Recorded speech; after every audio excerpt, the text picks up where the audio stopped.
Visé par une motion de défiance à laquelle il est supposé répondre ce jour à l'Assemblée nationale, le ministre de l'économie s'est attaqué au document le mettant en cause. Jean-Marie Kalumba a saisi la justice contre les motionnaires qu'il accuse d'usage de faux. Et le crash de l'hélicoptère de la MONUSCO qui aurait été abattu par les éléments du M23 suscite une forte indignation aux Nations Unies. 8 militaires onusiens y ont succombé, dont 6 Pakistanais, un Russe et un Serbe.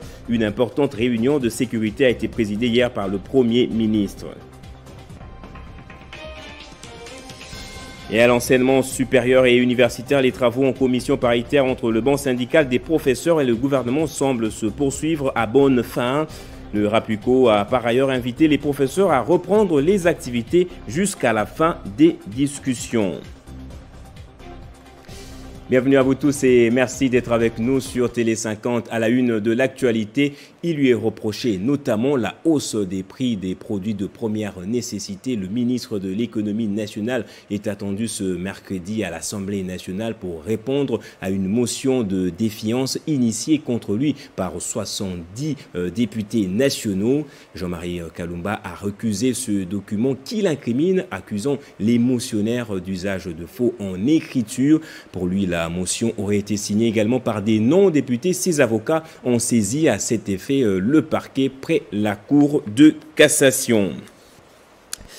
Et au Nord Kivu, l'armée a accusé hier les M23 d'avoir abattu un hélicoptère de la MONUSCO avec 8 casques bleus à son bord. L'appareil était en mission de reconnaissance et d'évaluation des mouvements des populations après l'attaque du mouvement rebelle contre les positions des FARDC. Une importante réunion a été présidée hier par le Premier ministre. Le porte-parole du gouverneur militaire du Nord Kivu, le général de brigade Sylvain Ekenge, s'exprime ici dans ses propos recueillis par Patio Kamfundama. Les forces armées de la République démocratique du Congo portent à la connaissance de l'opinion tant nationale qu'internationale que, en plus des dégâts causés hier le 28 mars 2022 par les M23 à Tchanzu, Runyonyi, Ndiza, Tchenguerero et les environs, ce mouvement récidiviste M23 vient d'abattre dans la zone qu'il contrôle l'un des 2 hélicoptères de reconnaissance de la mission des Nations Unies pour la stabilisation en RDC, en sigle MONUSCO, avec à son bord 8 casques bleus, membres d'équipage et observateurs des Nations Unies. L'hélicoptère a été abattu en pleine mission inoffensive d'évaluation des mouvements des populations causées par les attaques du M23 dans la région, en prévision des actions humanitaires à entreprendre. Les forces armées de la République démocratique du Congo et la MONUSCO sont à pied d'œuvre pour retrouver l'appareil et les potentiels survivants. Voilà l'essentiel du message que j'avais à livrer à la presse. Et puis justement pour les FARDC, c'est le Rwanda qui soutient le mouvement M23 à Kinshasa. L'ambassadeur rwandais était hier devant le ministre des Affaires étrangères Christophe Lutundula pour fournir des explications. Et à l'issue de ces échanges, il a été décidé d'une constitution d'une mission de vérification et de restauration de la confiance. Jean-David Kilolo. Au sortir de l'audience devant la presse, le diplomate rwandais a nié toute implication de son pays dans les attaques perpétrées la nuit du dimanche 27 au lundi 28 mars à Tchanzu, dans les territoires de Rutshuru, province du Sud Kivu, par le M23. Parce que nous n'avons aucune intention et aucun plan, ni projet de l'armée rwandaise à épauler une cause qu'on ne maîtrise pas de M23. Alors que nous sommes aussi signataires de tous les accords, entre autres celui d'Addis Abeba, de facilitation à la RDC, du rapatriement et de toute la suite des M23. Vincent Karega a tout de même reconnu qu'il y a eu beaucoup d'activités menées ces derniers temps par le mouvement du M23, dont certains membres habitant au Rwanda et en Ouganda dans les camps des réfugiés. Parlant des présumés militaires rwandais arrêtés lors de cette attaque, il a indiqué qu'il s'agit des personnes arrêtées non pas le lundi dernier, mais plutôt il y a un mois. Il a soutenu que son pays est intéressé à travailler avec l'armée congolaise pour interroger ensemble les captifs afin de confirmer ou infirmer par rapport au numéro matricule et à leur identification. Ils ont été capturés hier, ça fait un mois qu'ils les ont. Et ils ont communiqué avec le Rwanda qui est intéressé à travailler avec eux pour les interroger ensemble et à confirmer ou infirmer. Mais par rapport au numéro matricule et identification qu'on donne, nous n'avons pas de telles unités dans notre armée. Au terme des discussions, les deux personnalités ont convenu de mettre sur pied une mission de vérification et de restauration de la confiance et de la coopération. Et en Ituri, arrêtés depuis le week-end dernier, les 3 officiers des FARDC, dont un lieutenant-colonel impliqué dans un réseau de vente d'armes aux groupes armés, notamment Codeco, ont été présentés mardi au gouverneur militaire. Cette arrestation a été rendue possible après que les services de sécurité et de défense ont mis la main sur une dame, collaboratrice de ces officiers, en possession de plus de 700 munitions de guerre à Djougou. Le mal doit être démasqué même au sein des forces de défense et de sécurité. 3 femmes, un lieutenant-colonel, 2 majors et 2 soldats de rang impliqués dans le ravitaillement des groupes armés en armes et munitions de guerre, sautent aux arrêts, explique le lieutenant Jules Ngongo, porte-parole de FARDC en Ituri. Nous avons certains éléments des forces armées, un autre groupe avec une femme qui sont tombés dans le filet de services de défense et de sécurité. L'histoire remonte un peu plus loin, où il y a eu des renseignements qu'il y a un groupe des officiers ou des éléments des forces armées impliqués dans la vente de munitions. 4 autres militaires en fuite sont recherchés. Ces éléments FARDC ont été dévoilés par Madame Solange Makoussi, chargée d'achat et des ventes d'armes. Celle-ci a été arrêtée le week-end sur la route Bambou-Kobu à Djougou, à la barrière du pont Nizi, lors du contrôle par les éléments du 312e bataillon voltigère avec plus de 700 munitions PKM, a dit le porte-parole des opérations militaires en Ituri. Ce présumé criminels sont appréhendés avec les engins roulants, facilitant l'acheminement des munitions vers l'ennemi. Le gouverneur militaire, le lieutenant général Luboya Kashamadjoni, a interpellé tout et chacun à cesser d'encourager le mal. Donc, mettons-nous ensemble, combattons ce mal-là. On lui a même dit comment est-ce qu'il faut transporter les munitions. Et c'est comme ça qu'elle avait les munitions sur sa tête, jusqu'à ce que les militaires ont insisté. Elle s'est battue avec les militaires. Elle a donné l'argent aux militaires, les militaires ont refusé. Et hommage à ces militaires-là, vraiment. Grande félicitations, vraiment. Prenons-nous la main dans la main pour qu'on ait vraiment la paix. Le jour où nous, les Ituriens, nous allons dire ça s'arrête. Aujourd'hui, ça va s'arrêter aujourd'hui. Prenons-nous la main dans la main pour qu'on ait vraiment la paix. Je demande encore à cette population, je demande aussi aux leaders politiques, à tous ceux-là vraiment qui aiment le pays, aidez-nous pour qu'on termine, on en termine une fois pour toutes. Cette énième arrestation à cette période de l'état de siège vient répondre à la volonté manifeste du chef de l'État, Félix Antoine Tshisekedi Tshilombo, celle de mettre fin aux magouilles et pratiques d'antivaleurs qui minent les forces de défense et de sécurité. Ces militaires indisciplinés et leurs collaborateurs civils sont mis à la disposition de l'auditorat militaire où ils vont répondre de leurs actes. Et puis rassuré par le déroulement des travaux en commission paritaire débuté le lundi avec le gouvernement, le RAPUCO a invité hier dans la soirée à l'issue de la 2e séance de travail à Bibois les professeurs à reprendre les activités académiques jusqu'à la fin des discussions. Ces travaux se déroulent en présence de plusieurs membres du gouvernement dont le ministre de l'ESU et le ministre de la fonction publique. On écoute le professeur Rodolphe Iolo. Tel que nous sommes là, vous voyez derrière nous les membres du RAPUCO qui sont là avec leurs excellences, Monsieur le vice-premier ministre, ministre de la fonction publique, et son excellence, Monsieur le ministre de l'enseignement supérieur, notre ministre de tutelle. Nous sommes dans un cadre qui est différent des cadres qui sont à Kinshasa. Nous sommes internés ici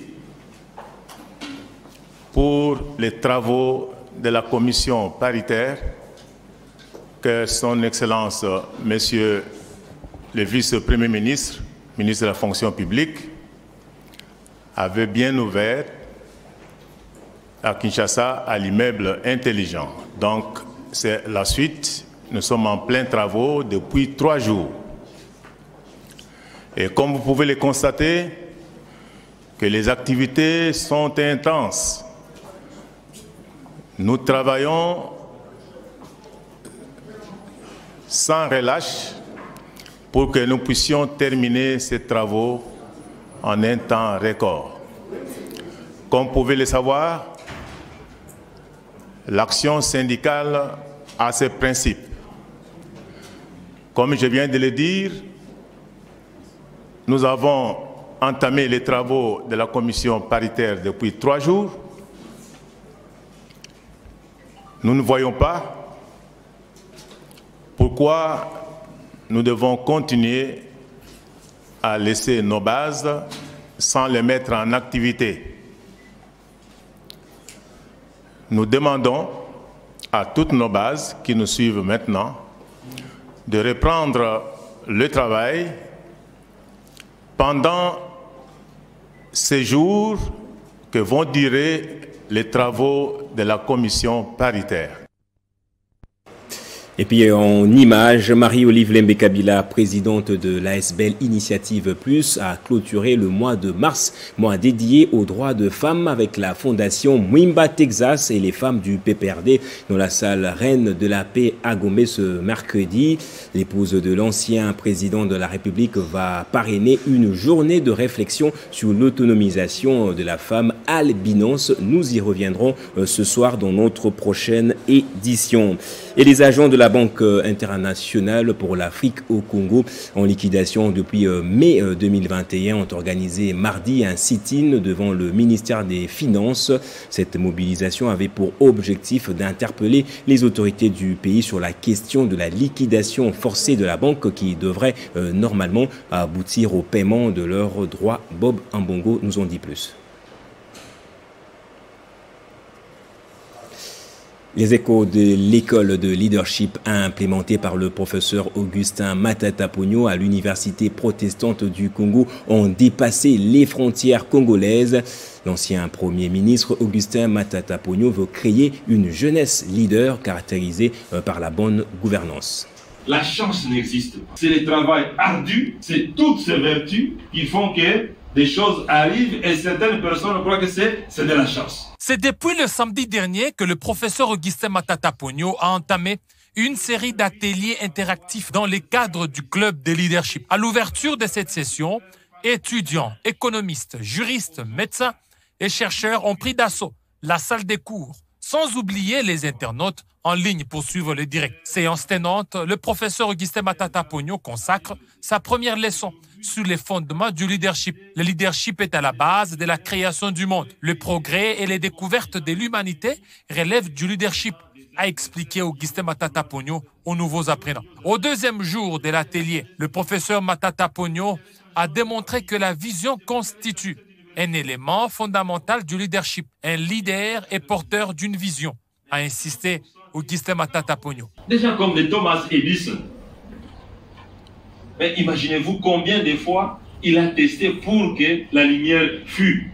Un leader doit avoir des objectifs précis, des méthodes et techniques à enseigner le professeur Augustin Matata Ponyo au troisième jour de l'atelier. De contenu, nous n'avons pas pour habitude de les avoir eus dans un cursus académique normal. Donc ça nous outille en ce sens que ça nous permet de pouvoir nous challenger personnellement et aussi d'éveiller ces côtés leaders en nous. Je le trouve déjà très instructif. On apprend beaucoup de choses, notamment sur le leadership, parce que c'est une notion qui est plutôt comprise très vague. Mais aujourd'hui, avec le professeur Matata Ponyo et le club du leadership, nous avons la possibilité de comprendre exactement quels sont les critères et quelles sont les valeurs qu'un leader doit répandre. Et moi, je pense que c'est très bien parce que ça contribue à la société, à l'épanouissement et à la bonne gouvernance d'une société. Elle permet à chacun d'entre nous de se rendre compte qu'au-delà des opportunités qu'on ne peut pas avoir dans la société, on peut devenir quelqu'un, on peut faire quelque chose. Et suite à l'enseignement qu'on a eu tout à l'heure avec le professeur Matata, en tout cas personnellement, ça m'a permis de comprendre d'abord c'est quoi un leader et par rapport à moi-même, me situer dans la société. C'est une satisfaction totale du côté des apprenants qui ont loué cette initiative de formation. Et puis en sport, les Léopards ne participeront pas à la Coupe du Monde après une défaite humiliante face au Maroc au match retour des barrages mondiaux Qatar 2022 à Casablanca. 4-1, c'est les scores du match. L'unique réalisation de la RDC est signée Ben Malango. Retour sur les temps forts avec Christian Bokaya. Les Léopards ont été dévorés mardi par les Lions de l'Atlas dans un match qu'ils pouvaient faire mieux. Avec une équipe sans âme, moins inspirée tactiquement, les Fauves congolais laissaient l'avantage marquoir aux locaux après un ballon mal repoussé par Christian Luindama et bien repris par Azzedine Ounahi en jouant à la 21e minute. Brilliant goal from Morocco and Casablanca explodes in sheer delight. Avec une défense désorganisée, la RDC permettait au Maroc de faire le break. À la 47e minute, c'est bien Tariq Toussidali qui profitait de la bourde de Luindama dans l'axe pour battre Joël Kiassoumwa.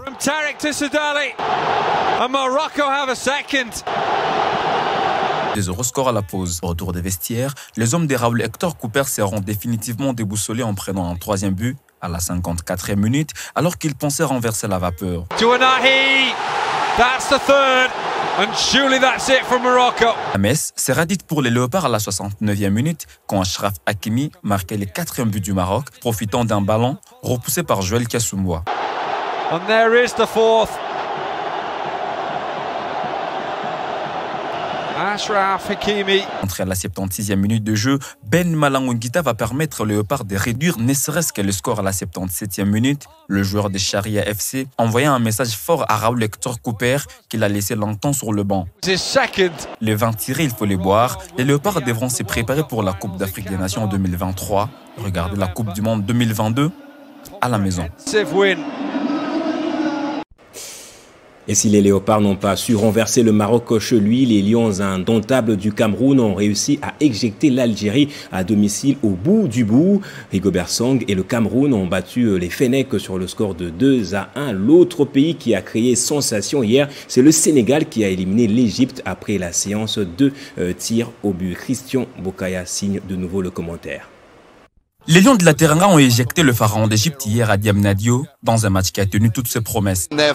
Conscient de l'enjeu de la rencontre, les hommes d'Aliou Cissé donnaient les tons à la 4e minute de jeu par l'entremise de Boulaye Dia qui remettait les Lions en confiance.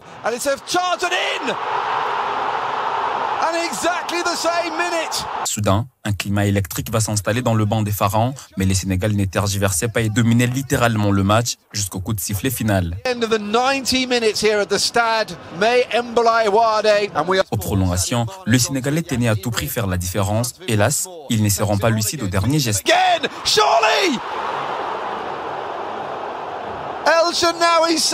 Il fallait attendre la séance des tirs au but pour voir les Lions de la Teranga faire tomber la pyramide en marquant 3 tirs contre 1 réussi pour l'Égypte. Et c'est bien Sadio Mané qui permettait au Sénégal de décrocher son ticket pour la Coupe du Monde. Sadio Mané sends Senegal to the World Cup. À Blida, le ciel s'est assombri sur le Fennec qui ont été éliminés par les Lions indomptables du Cameroun au terme d'un match alléchant. Alors qu'ils étaient bien partis pour la qualification à la Coupe du Monde, après leur succès d'1 but à 0 au Cameroun, les Algériens ont vu leur espoir se volatiliser quand les Lions indomptables remettaient le pendule à l'heure à la 22e minute par l'entremise d'Eric Choupo-Moting.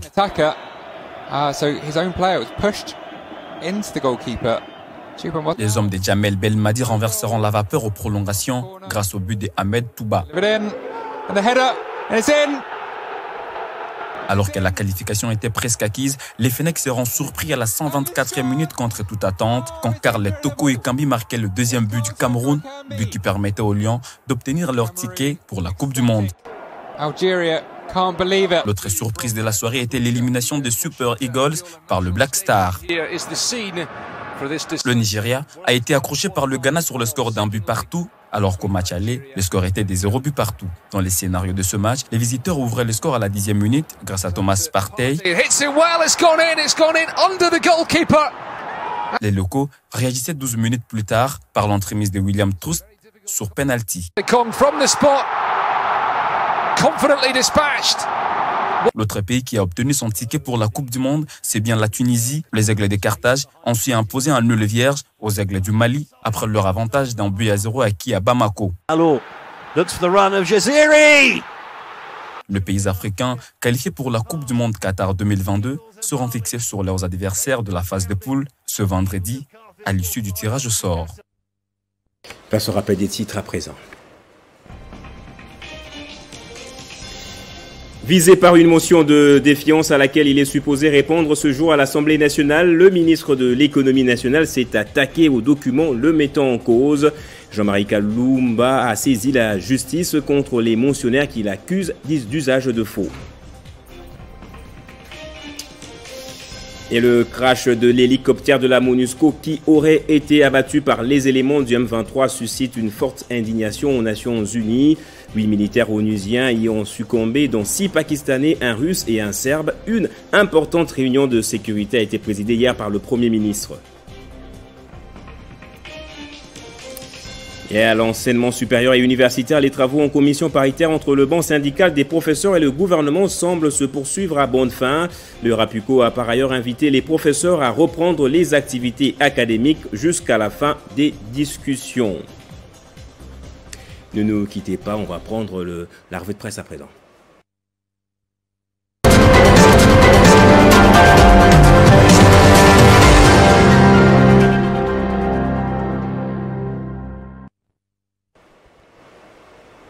Allez, c'est avec Christian Kalonji que nous allons faire la lecture des journaux et sites parus ce mercredi. Bonjour et bienvenue à vous, Christian Kalonji. Bonjour Gaëtan Kouba-Bouanzi, bonjour également à tous ceux qui nous suivent de partout dans le monde.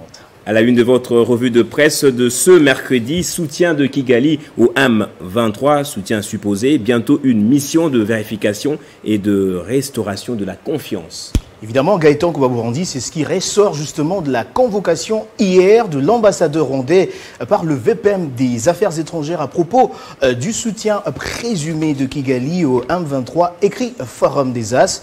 Les deux personnalités ont eu un échange de plus d'une heure sur ce sujet qui défraie la chronique. Selon ce quotidien, le diplomate rwandais Vincent Karega a nié toute implication de son pays dans les attaques perpétrées la nuit du dimanche au lundi 28 mars à Tchanzu et Runini dans le territoire de Rutshuru par les rebelles M23. Vincent Karega a tout de même reconnu qu'il y a eu beaucoup d'activités menées par le M23 dont certains membres habitent au Rwanda et en Ouganda dans le camp des réfugiés. Abordant le même sujet, Actualité.cd rapporte pour sa part que le Rwanda et la RDC se sont justement convenus de vérifier ensemble les accusations d'appui au M23 par Kigali. Pour ce faire, Gaëtan Kouba-Bouanzi, une mission de vérification et de restauration de la coopération et de la confiance sera mise en place dans un futur très proche. Autre sujet visé par une motion de défiance, le ministre de l'économie devant les élus ce mercredi. Évidemment, c'est ce membre du gouvernement devra s'expliquer devant les élus ce mercredi au sujet des griefs qui pèsent sur lui, formulés par quelques députés nationaux, pointe la prospérité. Le ministre de l'économie, Jean-Marie Kalumba Yuma, qui est sous le coup d'une motion de défiance, aura donc l'occasion aujourd'hui de présenter ses moyens de défense. Parmi les griefs retenus contre lui figure notamment l'absence d'une politique économique claire et la flambée des prix, des produits de première nécessité. D'après Zumeco, qui s'intéresse également à ce sujet, le ministre de l'économie a saisi pour sa part la Cour de cassation pour faux en écriture. Selon ses avocats, la motion de défiance qui le vise est signée par 70 députés, malheureusement, parmi lesquels les non-députés nationaux. Gaëtan Kouba-Bouanzi, reste à savoir si les députés voteront pour la déchéance du ministre de l'économie ce mercredi. Et en mon culture, pour terminer, 3 ans déjà depuis la disparition du poète Lutumba Simaro.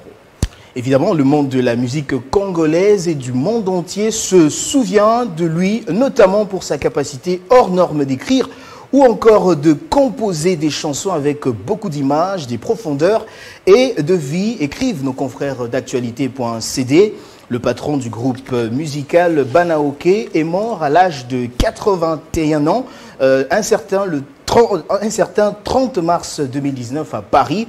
Guitariste accompagnateur de son état, il s'est particulièrement distingué dans la création des tubes à succès qui sont des vrais poèmes tels que Fifi Nazali, Innocent, Mabélé, Vercassé, Maya, Ebalé, Zahir et consorts. Probablement le meilleur auteur de la musique congolaise par cette sensibilité, par cette profondeur et par l'écriture de ses chansons. Simaro Massia avait pourtant conservé une forme d'humilité et de recul rare dans la musique congolaise. Je ne vous demanderai pas si vous connaissez ces chansons, Christian Kalonji. Je les ai entendues. Merci Christian Kalonji pour cette lecture. Merci Gaëtan. Et c'est par ici que prend fin ce journal. Merci infiniment de l'avoir suivi. Très bonne suite de programme et soyez toujours heureux.